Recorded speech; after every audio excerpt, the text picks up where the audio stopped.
will be available for download as well. So thank you all for joining. I'm Kate Schroeder. I joined Interact for Health in January of this year as the President CEO, and this is the third we're doing in a series of quarterly updates as we're going through a strategic planning process this year. We are winding down our current 5-year strategy and kicking off our next strategy. If we want to move to the next slide here, I will go through the agenda. We have about 30 slides. We expect this will take 40 minutes or so, and then we'll have some time for Q&A at the end. If you have questions as you're going through, please feel free to put them in the chat, and then we'll open it up at the end so that we can have more of a discussion and take any questions verbally at that time. And just in terms of what we're going to go through, reminder of where we've been that brought us to this point. We spent the last couple of months really updating and refining our vision, mission, and values, and fleshing out our strategic approach and objectives. So that's what we're going to talk through today. And then we will talk through a few action items about how we can have next steps and opportunities to partner together at the end.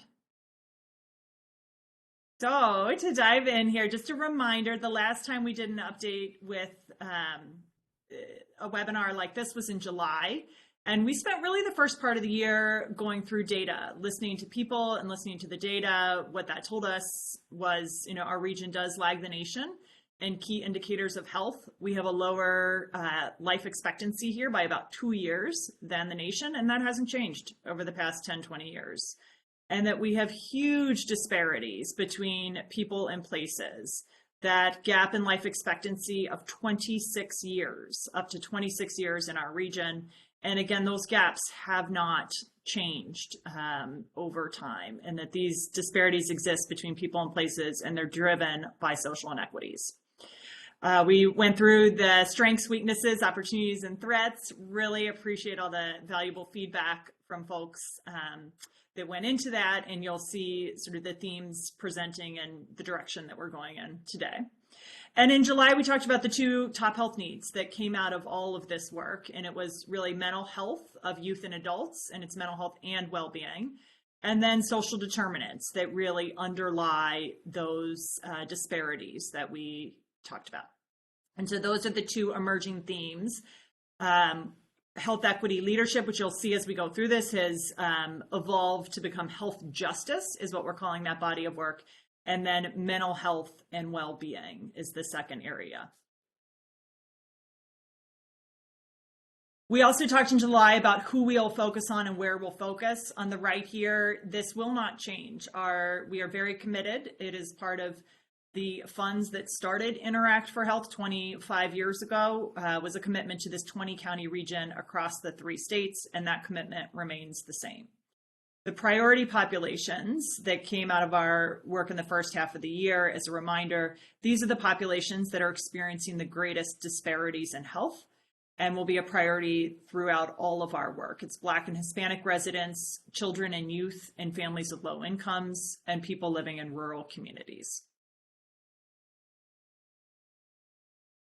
In terms of our roles, how we will show up as an organization, where we see our opportunity to really add value as part of this broad ecosystem that you are all part of, trying to drive positive change in this region. We see ourselves as a trusted, nonpartisan voice for change. We are not allowed to lobby as an organization, but we have a lot of value in the fact that we can be an independent voice. Our revenues are not impacted by what we say as an organization, and that is an asset that we want to use for positive change in this community, that we can be a trusted, nonpartisan voice for change. We have long been a resource for data on health and health justice, so really building on our strengths in research, evaluation, data. A regional convener, how can we continue to be a partner, bringing together and supporting ongoing efforts where we have collective challenges that we are tackling together. And then being a flexible catalytic funder within these collective problems that we are all trying to solve, And then, of course, an amplifier of community voice. How can we help lift up the voices of those with lived experience, bring them to the table, not just for consultation, but to actually be part of driving decisions, because we know that those closest to the problem are closest to solutions.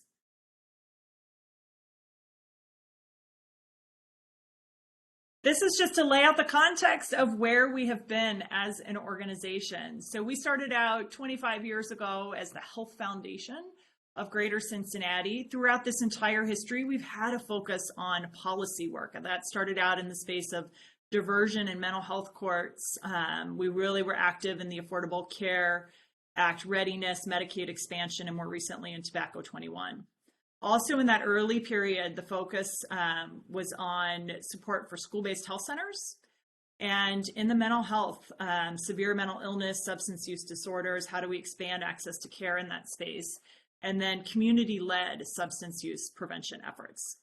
After the Affordable Care Act passed in 2008 and the follow-on period as that became a reality, Interact for Health shifted to become, and changed its name at that point to be Interact for Health, and focus more on healthy living because more prevention and upstream investment. So that's where you see in that era of 2013 to 2017, 2018, focus on healthy eating, active living, mental and emotional well-being, healthy choices around substance use. And then Thriving Communities was a program where we really worked with 10 communities across the 20-county region to really support them and their efforts to drive decision-making and investment around health. And then in the most recent years, the focus has been around continued on school-based health and also on reducing tobacco use and addressing the opioid epidemic. And so this brings us to today, which you can see are two areas going forward around advancing health justice and improving mental health well-being, continue to build on a long history of work in these spaces. And as we go to the next slide, can talk about how we are showing up in that. And to start, we did take a look at both our mission and vision. We didn't go into our strategic planning process thinking that we would change these, but as we went through it sort of evolved naturally that there were some tweaks that we wanted to make in this. Our vision had a focus on being the healthiest region in the country, and we want our vision to be realistic and ambitious. And given that we have been for many years below the nation in terms of life expectancy, we wanted to target more to things that we can control here in the region, not tie it to national performance. So our vision is people in our region are healthy and thriving, regardless of who they are or where they live. So that goes to the core of what we're talking about with those disparities, that we want every person in our region to have the opportunity to be healthy and thriving and to really understand those underlying factors that are making this not a reality right now. And our mission in pursuit of this vision is to ensure people in our region have a just opportunity to live their healthiest lives.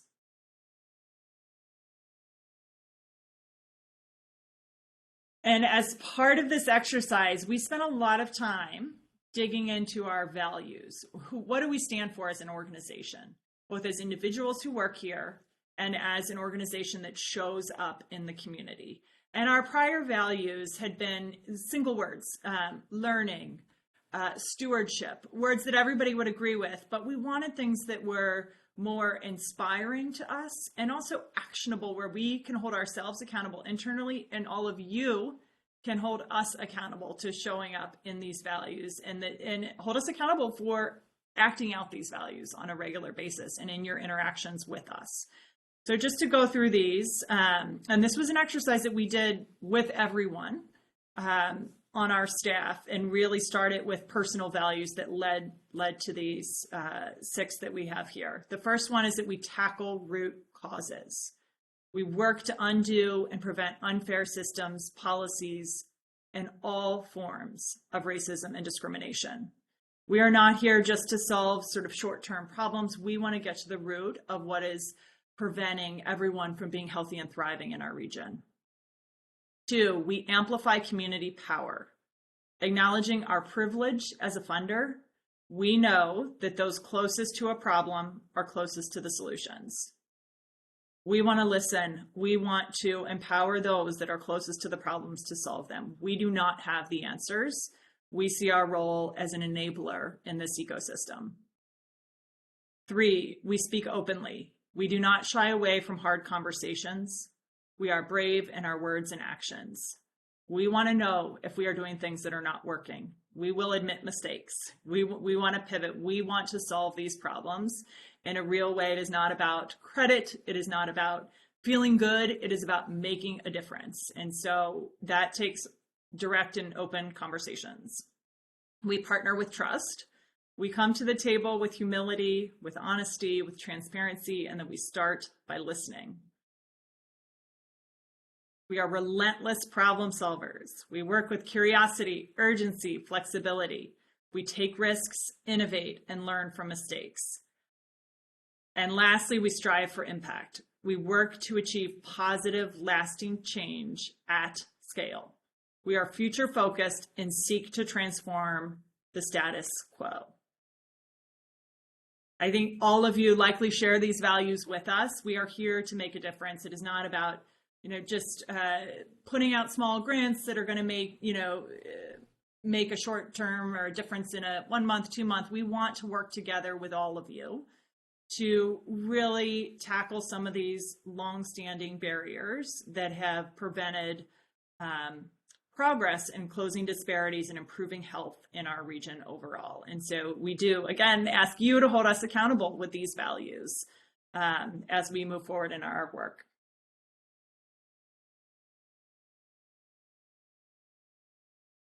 And now to get to the more meaty part of this, I want to talk a little bit about how we see our strategic approach.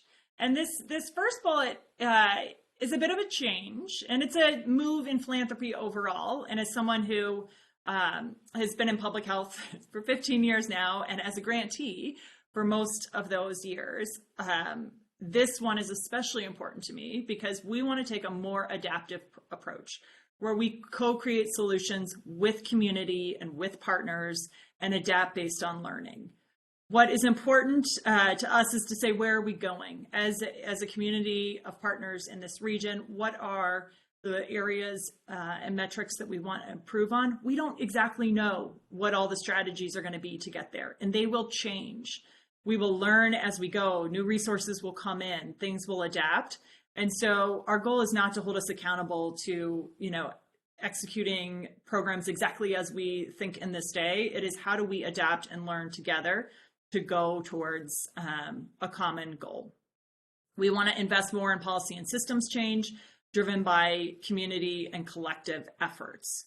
So to have lasting change, we really see policy and systems change as critical. And that ties to getting greater focus on root causes and upstream prevention. And throughout this, we want to elevate the voice of those with lived experience and adopt a trust-based approach that reduces grantee burden, provides longer-term flexible funding, and improves transparency on our operations as well.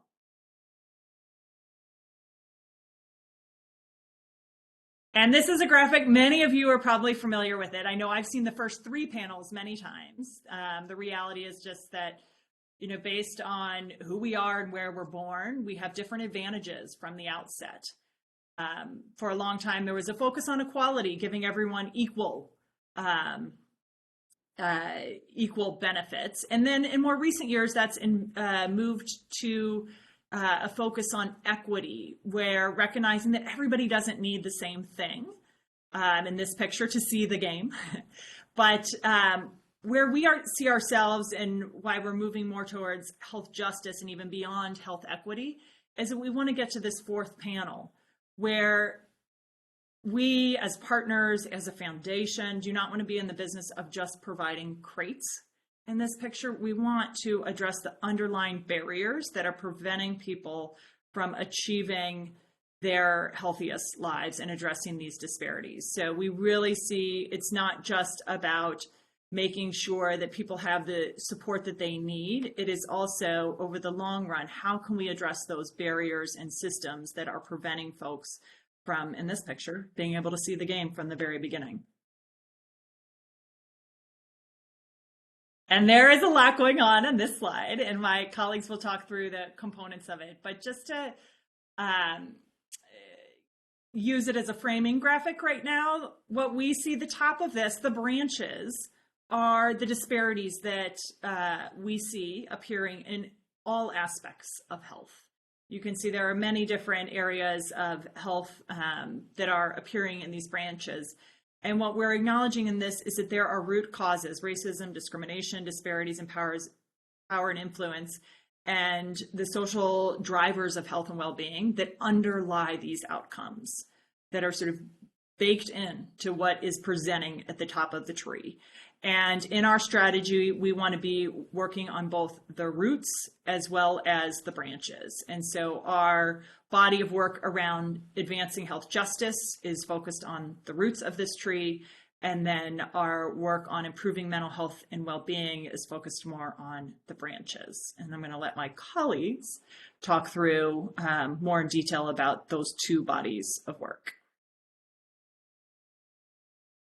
And this is my last slide before we go into that, but just what do we want to achieve over the next 10, 20 years? We sort of started the strategic planning process with what is our aspirational community impact. This is not impact that Interact for Health or any organization alone can achieve. It is, as a region, a community of partners in this region. What do we want to see? And we believe, to us, it's health justice is achieved when a person's health is no longer determined by who they are or where they live.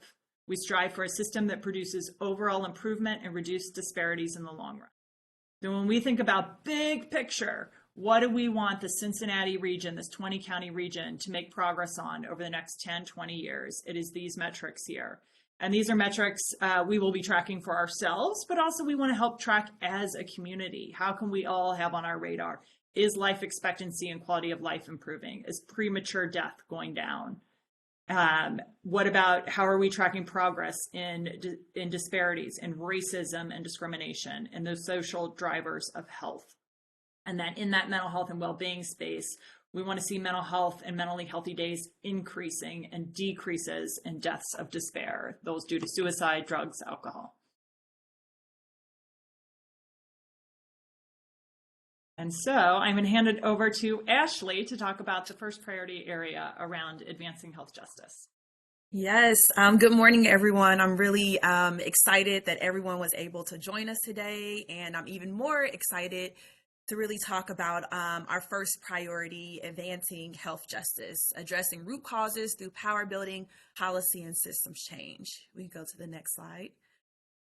So as Kate mentioned before, really, we see this as being foundational work to our organization and for our community to be healthier. And so when we think about advancing health justice, when we think about health justice, it really just takes equity a step further by really changing systems to achieve sustainable and equitable change for the long term. It recognizes that barriers that stand in the way of optimal health and works to intentionally remove them. So health justice is addressing root causes through community power building, policy, and systems change. And so our goal here is really to increase power in historically disenfranchised communities and improve equitable systems and policies so health justice is achieved for people in our region. So as Kate mentioned before, I'm kind of really talking about the root of the tree. And so when we think about the root of the tree, there are those social drivers of health. And people will probably used to people calling them social determinants of health. And they're the same thing. We're using the word drivers because sometimes when we hear determinants, it suggests that nothing can be done to change them. But in reality, something can be done to change them. And it's really up to all of us to make sure that we're looking at those root causes and really making sure that we're able to make changes there. And so on the bottom of here, you'll see those social drivers of health: economic instability, lack of education access, lack of healthcare access and quality, lack of transportation and safe environments, housing instability, social isolation. And so again, these are really the predictors of some of the health inequities that we see within our community. And what's really holding these in place that we see at the top of the roots is really racism, discrimination, disparities in power and influence. And so what we've been doing during this strategic planning time is really trying to figure out, if we look at the roots and we look at these really social drivers that are holding the social structures at the top of here that are holding these drivers in place, the change that we really want to see and really a strategic focus for us is really around community power building and creating these more equitable policies and systems. Go to the next slide. So when we think about advancing health justice and how we can go about this, is really looking at policy change, systems change, and community power. And so policy and system change are both really structural change and really fundamentally about addressing inequalities at their roots. So again, we go back to that picture. And when we think about all of those social drivers of health, all of them are made up of many systems. When we think about education, how many organizations, school districts are involved in there? And so when we're talking about systems, that's what we're talking about. How do we create more equitable practices within those systems? And then when we're thinking about policy, there can be smaller policies that are happening within those systems, but there's also larger policy at the state level that needs to be addressed in order for us to create the change that we want to see in our community. And the way to do this in a sustainable way is really around community power. And so Kate mentioned before, when we think about community power, is really the ability of communities most impacted by inequity to act together, to voice their needs and hope for their future, to really drive change. Oftentimes when we think about having change within our community, people are going to people with a baked ideal and then say, hey, can you support this? And then everybody kind of goes their separate way. And so when we really think about community power, it's community being able to lead and decide and really own the whole process, from setting the agenda to implementing the agenda to really making sure that we're holding people accountable and making sure that it's executed properly. When this happens, this is really how we see sustainable change. I think it's easy sometimes for people that aren't closest to the issues that we're trying to address to really go for the easy wins because they're not experiencing the everyday impacts. And so that's why it's really essential to have people with lived experience of whatever the topic is really leading and deciding. And we can go to the next slide. And so this is, many of you have probably seen this before. This is a community engagement to ownership. And so what we're really talking about is the far right around community ownership and community power. A lot of times, again, when we look on the left-hand side around the ignore and inform, those are the ways that we're typically used to. But what we're really looking for are approaches that are allowing community to really decide. And so I think as a community, when we think about changing systems, this is part of the systems work. Looking around the table and seeing who's making the decisions. Are they qualified? Are they qualified not in an academic sense, but in an experience sense? And so this work is it's all of our work. Extremely excited about us being able to hold each other accountable in this space. Next slide. And so when we think about what are these approaches, what does this look like? And so really understanding the importance of organizing a base of people. And so like we mentioned before, really having a group of people that are experiencing these structural inequalities and having them leading and deciding on whatever that issue is. Really challenging dominant beliefs and mindsets that hinder systems and policies. So this is really narrative change work. So we are living in a community right now that is very divisive. It's hard to talk about anything. In addition to that, oftentimes when we talk about issues, we're really centered on people and what people need to do, and really changing that mindset and belief that the system at play and how we better understand how this system is impacting people and what do we need to do to change the system. And then approaching policy and system change in a way that increases community power building capacities. So I mentioned before, I think for a long time, we've looked at policy and systems change, but we haven't had that community power building component to it. And so for us, that's really important because that's really what makes this sustainable. And so how are we looking at efforts that are working on changing policy and systems, but they have a component of community power building embedded into it. And so how are you listening to those everyday experts in this space? And another area which we've talked about too is really looking at measurement. How do we make sure that we are on track? And so that requires us to think about measurement in a completely different way. And when we're using this frame, we're looking at power. And so how are we measuring power, and how are we looking at power increasing over time to those within the lived experience? And so this is kind of our approach, and kind of the thinking that we've been doing as it relates to health justice is really fundamentally looking at root causes, looking at policies and systems, looking at policy on multiple levels. So that's at the state level and local jurisdictions. And then embedded and really foundational is this notion of community power building, and making sure that community is able to lead, decide, and hold people accountable, so that we can create just a more productive community where everyone has the opportunity to thrive. And so that is our Advancing Health Justice that I am very excited about, to really kind of share how we're thinking about this work.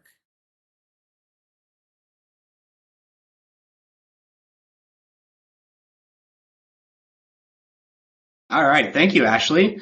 Good morning, everybody. Super excited to be with all of you this morning. I'm going to talk about our second strategic priority, focused on improving mental health and well-being.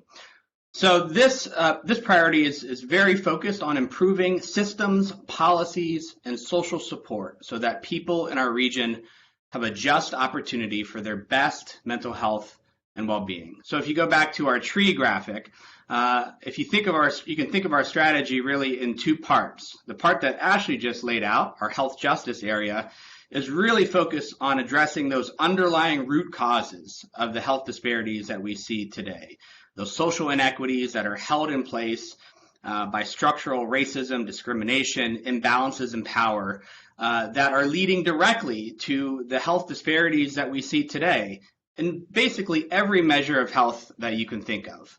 And these disparities are persistent. In many cases, they are growing, and they are most severe based on race, based on place, and based on income.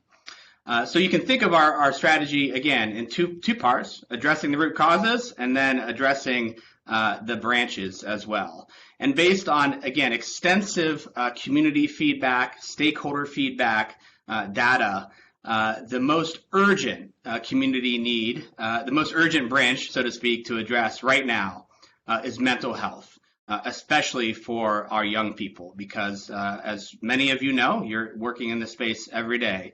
The trends pre-pandemic were heading in the wrong direction, and the pandemic just made it worse for many of us, but especially for our young people. So if you think about our strategy together, our mental health work will be focused on making sure the supports and systems are in place so people can cope with the stressors in their life.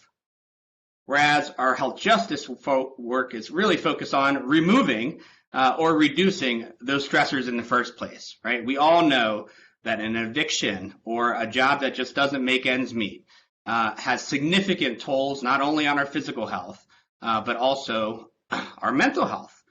So we want to not only help people better cope with the situation that they're in, we want to change the situation as well. So within the mental health space, we're focused on two core areas. The first is on building stronger systems and supports for our young people. And the second is focused on reducing those systemic barriers in the mental health system overall. So I'm going to unpack those two areas and talk more about why and about how we think we're going to approach this work moving forward with all of you. First, as Kate shared earlier, one of our core values is amplifying community power by really centering the voice of those most proximate to the problem, because we believe that those closest to the problem are also closest to the solution. So we started in this work by listening. And together with Cohere, over the last year, we've hosted 9 different focus groups with nearly 100 people in our community, focused on deep discussion around issues of health equity and mental health. And these have been tremendously powerful conversations. These included folks from all of our priority populations, members of the Black community, the Latino community, folks living in rural communities, people with low incomes, youth, as well as people who identify as LGBTQ+. All, again, talking about their lived experience around issues of health, equity, and mental health. And we started those conversations really trying to understand, how do you define mental health? What does it mean to you? And we derived this working definition from those conversations, as well as looking at a lot of the literature, attempting to state it in plain language, that mental health is health. It shapes how we cope with stress, overcome challenges, build relationships, and enables us to value and engage in life. And I love how it was put by somebody in our Latino focus group. It simply means being good with yourself. That's what it is at the core. In all of these focus group conversations, we really delved into the current state of mental health and then potential solutions as well. And what was very clear in every single one of these conversations is folks drew the line directly to the root causes, right? They didn't just talk about the anxiety or the depression or the challenges that they're facing with their mental health. They all pointed to the underlying reasons why some communities face a disproportionate amount of stress in their lives. So again, the root causes were very clear. Experiences of discrimination, of marginalization, certainly racism in our Black community, generational trauma, socioeconomic barriers, simply not being able to afford treatment, not having access to transportation, and issues, of course, stemming from the pandemic. We're all, in every conversation, very clear that people see the direct line between their mental health and the conditions in their life. This quote is very powerful by a Black resident. I think about our time here as African Americans in the United States, that inherent trauma of coming here as a slave. We're still dealing with so much. We're still hearing so much negativity about African American people. Some of the barriers that came up in all of these groups, barriers to them being able to cope with the mental health challenges that they're facing. Social isolation, of course, exacerbated throughout the pandemic. Family dynamics for young people, pressure to fit in, meet school demands, ongoing stigma against mental health and help seeking, right?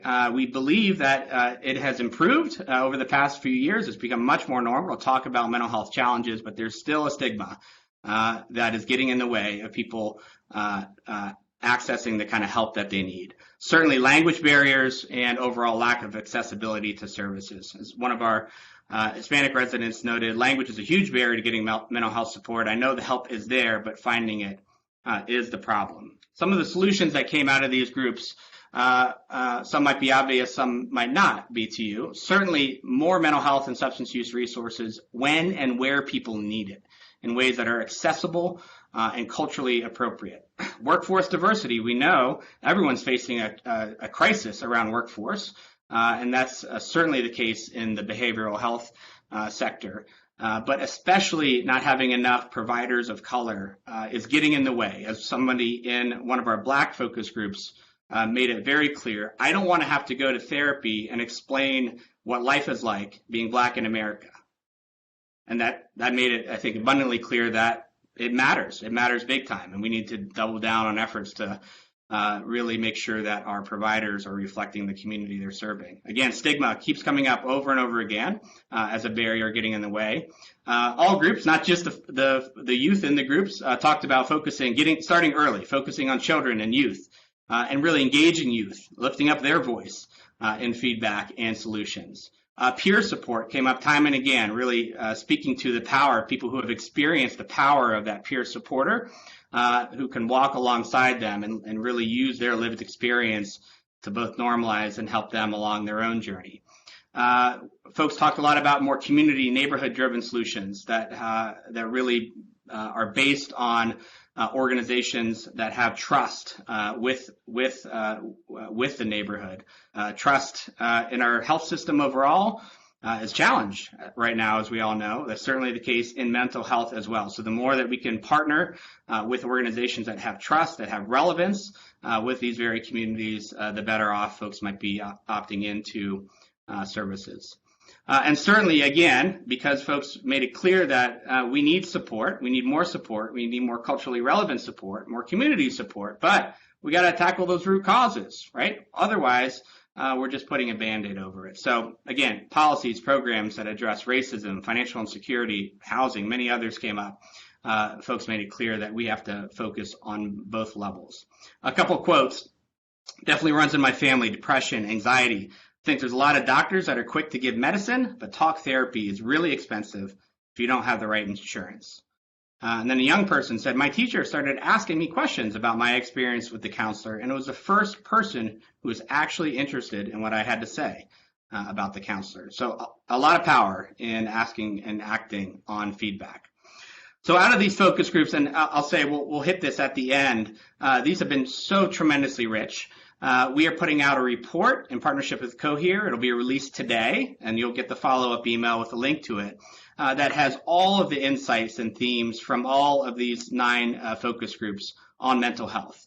Tremendously powerful. I encourage you to deeply read it and share it because it's insights directly from those who have the most expertise on mental health challenges and how to deal with them. So look out for that report.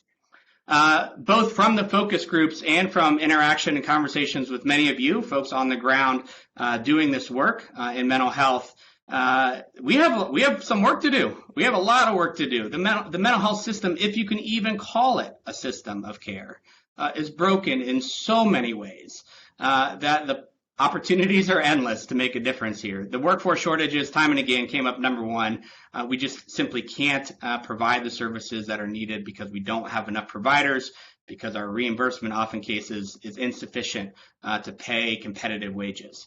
And that's contributing to growing wait lists. One of our local providers has a wait list of over 1,000 young people waiting for treatment, but they simply don't have enough providers to provide that treatment. And again, as I mentioned, not enough providers of color, which is resulting in insufficiently culturally competent care. Parity is still a problem in payment between behavioral health and physical health, again, which leads to just more unaffordable care and inadequate reimbursement for providers. Fragmentation we've set up this false separation between behavioral health and physical health, and we have wholly different ways to pay for and to treat and to even talk about behavioral health versus physical health, which again just leads to more problems with access and insufficient care overall for behavioral health. Not enough focus on prevention. We heard this time and again. Importantly, a lot of folks are in crisis, so we need more treatment. We need better crisis response, but we can't lose sight of stopping the harm in the first place and focusing on community awareness and prevention, especially with young people. We largely have a crisis response system, and even that needs a lot of work. And again, as I said, stigma continues to be a barrier, which again gets in the way of folks seeking out the help that they might need. I want to touch on a couple areas as well. In this strategy, we are expanding the priority populations that Kate referred to earlier to really focus, in addition to the ones that we've already articulated, really focus on folks who identify as LGBTQ+. The data here is staggering, both locally and nationally. The chart you see here is from our Community Health Status Survey. We conduct a survey on a regular basis. We conducted one earlier this spring, and this is a measure of adults reporting frequent mental distress. In other words, in the last month, have you experienced 14 or more mentally unhealthy days? The average for our region is 17%. 17% of all adults in our region say in the last month, majority of my time was mentally unhealthy. The disparities here are staggering. For folks who identify in our region as LGBTQ+, 42%, nearly half, again, reporting that they experience frequent mental distress. Nearly a third of folks living in poverty, nearly a quarter of all young adults, and nearly a quarter of folks living in rural communities. Again, the disparities are staggering. So in this area, in addition to our focus on children and youth in low-income families, rural communities, Black and Hispanic residents, really want to focus on strategies that can close that disparity for people who identify as LGBTQ+. As I mentioned, we have a big focus in this area on young people, and the data is clear. We are facing an immediate and acute crisis coming out of the pandemic for our young people. It was the number one need identified by our key stakeholders across every demographic group. However we slice and dice the data, Black respondents, white respondents, urban, rural, everybody said mental health for young people should be number one on our agenda. This also builds on our long history that Kate laid out, 25 years of work investing in school-based health.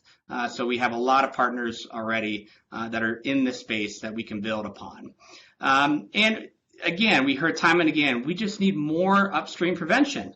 Half of all mental health challenges show up by 14. Half of all men, and that's different from most other health challenges that people experience over their life course. Mental health shows up early. 3/4 by age 24. And the longer we take to intervene, to identify and intervene and get the support that these folks need, the harder, the more expensive, the more consequences come from that unaddressed mental health issue. The chart here is from Prevention First. It's their student survey they conduct every couple of years. This shows you the comparison for young students in our region and the change from 2020 to 2022. And across the board, everything is up. Stress, anxiety, a desire to be alone, emotions causing problems at home or school, depression, and tragically, suicidal ideation. That's just one data point you've seen probably over and over again. The national data, the local data, again, is staggering. The trends were not heading in the right direction for young people before the pandemic. And the pandemic just made things worse. During the pandemic, ER visits for young people for mental health challenges increased 25 to 30%. And that's certainly the case here at Children's as well. So we have a crisis. No question that we have a crisis at hand. And we all have much more work to do to address it. So again, let me summarize. In this area, we're really focused again on two core strategies. One, focus on improving the systems and supports for our young people so that they have a good foundation for mental health. And the second is around reducing the barriers in the mental health system overall. And how are we going to go about that? A lot of policy work. It's going to take a doubling down. A lot of these barriers are only remedied by policy. So we're going to double down on mental health policy, especially at the state level. And we want to work with all of you because some of these barriers can be addressed by us working together collectively in our community. So we want to partner with you and learn from you about where are the opportunities that we can address some of these barriers together and really accelerate our progress for our region. So we'll share in a minute. One of our immediate next steps and calls to action for you is we're putting out a youth mental health partner survey. We want to understand who's doing what in this whole space around improving mental health for young people in our region, 0 to 24, so that we can start to understand what's currently underway. And that survey is going to ask you, where should we prioritize? If we're going to convene partners around some of these common barriers and priorities, where would you start? Where can we get traction locally by working together to tackle some of these barriers, both for young people and for mental health systems overall? So we're going to send that out with a follow-up to today's webinar, and please not only take it, but please share it because the better insight that we have, and we'll share back the top-level findings with all of you, better insight that we have, the better we'll be able to get started and focus on how you identify the top priorities for this work. All right, with that, I'm going to turn it to Kelly to summarize and Kate to share some of the next steps. Kelly? Awesome. Thank you so much, and thanks so much to everyone for being here. I'm Kelly Adcock. I lead research and evaluation at Interact for Health. I've been at Interact for almost 8 years now, so hearing where we've been and where we're going. I just sit here with immense gratitude, sort of this whole year, in being able to reflect on where we've been, where our community's been, and where we're going. So just at a high level, in order to work towards that vision that Kate laid out at the beginning, that people in our region are healthy and thriving, regardless of who they are and where they live, we're investing our time and resources in the two priorities that Ross and Ashley just went through, and tracking some of the measures that you see here. And then while we're talking about measures, you can look at this next slide after the webinar a little more in depth so we can get to some next steps and Q&A. But this is our overall approach to how we're thinking about measurement in this next era, in these three stages. In the past, we've often been focused on the strategic or community impact, making our strategies, our grantees, our community the focus of our evaluation, while actually ignoring the roles that we play as a foundation in creating change.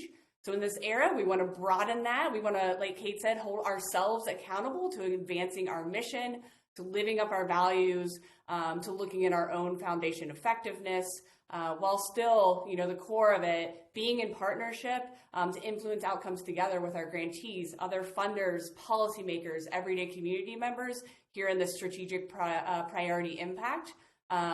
In the short and midterm, while always looking to what Kate laid out, to ultimately what is our aspirational long-term community impact that we need to keep our line of sight on as we approach our work, but not necessarily use outcomes of that scale to hold us or our grantees accountable for, because it's going to take all of us to move towards that. So what's next? An email will be sent after the webinar that'll have links to all these resources and how you can get connected. Even though our plan doesn't start till 2020, we want to jump in now to start tackling these issues. We're going to talk about a couple ways to get connected and engaged, and then take your questions. So first up, reach out to me. But like Kate said, a key role we want to play is being a resource for data on health and health justice. One way they're doing this is by making a ton of existing data accessible, usable, actionable for our partners and grantees through a partnership with PolicyMap, a data and mapping tool. And if you're interested, we're just getting this kicked off later this year. So please email me.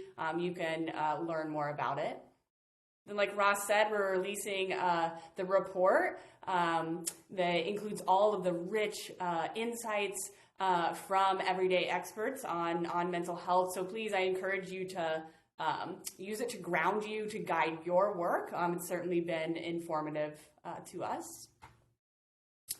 And then a funding opportunity. So we just released a capacity building funding opportunity with other health funders. BI3 and the Health Path Foundation launched the Data for Equity Funding Collaborative to provide funding and technical assistance to nonprofits to develop their organizational capacity around data and evaluation in service of health equity and those social drivers of health that Ashley talked about. So check out our website for the RFP for more information. Applications open right now and due on October 26th. And with that, I'll turn it to Kate for more next steps. Thanks. This is the Youth Mental Health Partner Survey that Ross mentioned. So one of the things that we would like to do as we lean into this space is to start by understanding the partner landscape, who's doing what, and also making this available to all of you so that we can have sort of a comprehensive picture of what are all the spectrum of services and work going on to address youth mental health, and that is ages 0 to 24 in our 20 county region. There is a survey, so with the email that comes out after this and also on our website under the strategy, you will have a link to this survey. Any organization that is doing work in our 20 counties on youth mental health will be, we would love for you to complete the survey. It will probably take 25-30 minutes to complete. And then of those that complete the survey, we're going to be randomly selecting 10 to receive a $5,000 contribution as an incentive for completing the survey and helping us to have a comprehensive landscape of all the work going on in this space. across the region. And again, that is something that we obviously want to share broadly, not just for us. And so the survey opens today and will close on November 4th. And then one other opportunity that has been in the works for a bit based on feedback from all of you is a learning cohort around those organizations that are fostering or want to foster a more inclusive culture. This is going to be led by Starfire, one of our partners. It's going to be a 6-month learning cohort with monthly sessions that start in December of this year and run through June of next year. Each of the 5 organizations that participate in this will receive $5,000 to use towards their goals around building an inclusive culture. And again, links will go out for this and be on our website. There's a webinar at the end of this month on the 27th to learn more, and the application deadline's the 17th. And last thing here is just where we are. So we are in this final quarter of the year, getting ready. We're aligning our internal operations to launch this new strategy. And then in the new year, we will be having a big public launch. We obviously will also be bringing groups together around learning and funding cohorts, supporting existing efforts, releasing RFPs. So more to come on all of that, but wanted to at least share where we are now in this journey. And I know we only have 7 minutes here, so I want to go ahead and open it up to Q&A. I know some have come in the chat. We have 2, and since we just talked about the survey, I'm going to do that one first. So Ross, could you address, do we want just one representative from an organization to complete the Youth Mental Health Partner Survey, or could multiple people complete it? Great, thank you for that question. If it's a large organization with multiple divisions, multiple programs, we want to get a comprehensive look at what's happening in the space. So please, multiple people from an organization can certainly submit the survey. We're trying to be as comprehensive as possible. So, really use your judgment. We just want to capture everything that you're doing in this space. Only one, though, from the organization will be in the raffle. So you can't stack the deck. Thanks, Ross. The next question I'm going to direct to Ashley. Someone asked if they'd be interested in a concrete example of community power building. Yeah, so that's a great question. I would say when we're thinking about community power building, an example would be like providing training and capacity building for residents to really create their own plans for their community and really being able to advocate for policies and funds to support it. So it's really thinking about a project or initiative and thinking about the process of how people are in the decision-making power that they have in that process. Hopefully that was helpful. Thank you. Right now, we don't have any additional questions. If anyone does have any, please feel free to put them in the chat and we can route them to the correct person. I can't get my chat to work, unfortunately. But my question has to do with the whole sector of our community called refugees that seem to be not included so far. And of course, people who are disabled also seem to be not as critical a priority, although it overlaps with much of what's there. So has there been any thought about both the disability community as well as the refugee community? Thanks, Steve. Those are great questions. Yes, I do think that refugee community we see very much in the community of color, with Black and Hispanic, but more broadly. And so that would be a priority population within that. I think that disability is something that we have talked a fair bit about. I think there is a high overlap with children and families that are low income in that. And so we could see them presenting there. And so I think even though it is not sort of one of those top ones, they are communities that are disadvantaged, further behind in all of the outcomes that we are focused on. So I do think, those will certainly be considered, and we'll see that as part of these broader focus populations.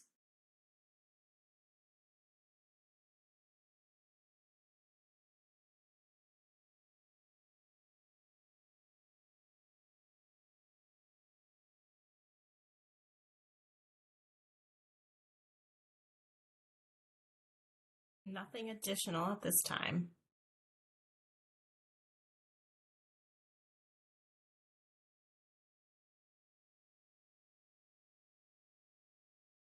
I will say that feedback, follow-up questions are welcome as well. We are, very committed to just listening and being responsive. I know we are not, we are continuing to figure out what this will look like, and we want to hear from all of you. And that's a big part of why we're doing the partner landscaping and wanting to continue to listen to partners that are working in our focus areas so that we can figure out how and where we can best plug in and support. We do not want to be duplicative. We do not want to reinvent the wheel. There is a lot of excellent work going on. And so that is what we want to understand and how we can add the best value, complement, and expand what's already underway.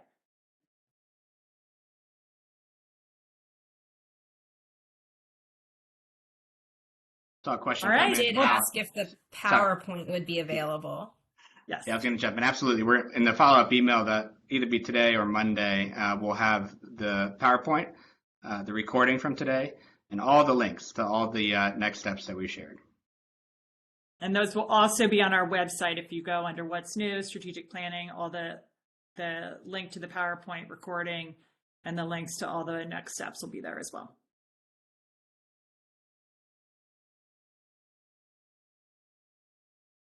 Thank you all. We really appreciate it.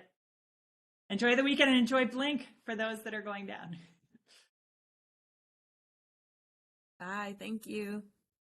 Thanks, everyone. Thanks, everyone.